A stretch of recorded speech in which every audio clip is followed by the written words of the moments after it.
Good afternoon. My name is Michael Wifo, an independent business distributor of phytoscience. Personally, I have a testimony on the product, which when I started using it.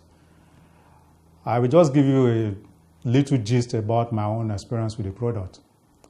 I was sick for some time, and I was eventually introduced to this product after having a recurrence of my sickness. I went through surgery several years ago, but later on I had a kind of recurrence of my sickness. The sickness I had was a tumor in the brain, and then later on it was also discovered I had cancer, kidney cancer, and I did the surgery. After the surgery, I had some other complications. I was placed on some couple of drugs. In fact, I was taking about 12 different drugs at a time, 3 times a day.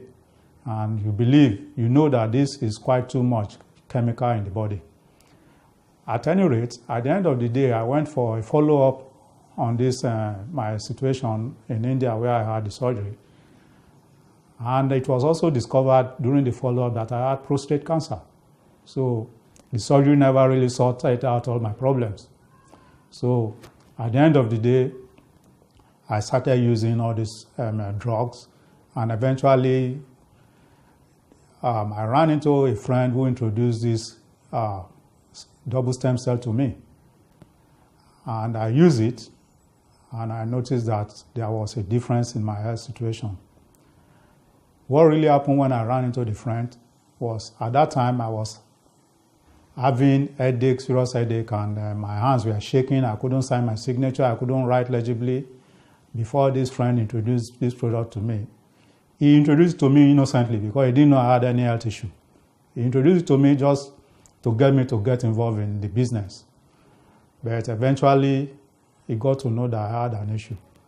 Anyway, after using the product for about 2 days, my hands became steady. I could write legibly, and from there on, I started using the product.